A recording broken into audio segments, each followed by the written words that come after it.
In a world where emotions danced like wild winds, a mysterious hiccup echoed. It wasn't just a hiccup, it was a call to pause. Why now? Wondered the dreamer mid-thought.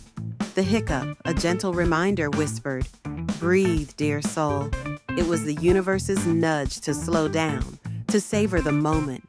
In the midst of chaos, the hiccup became a symbol of unexpected beauty. Embrace the pause, it seemed to say, for in stillness, clarity blooms. And so, the dreamer smiled, finding peace in the rhythm of life's unpredictable dance. Hit the like button, subscribe, and leave a comment to support us.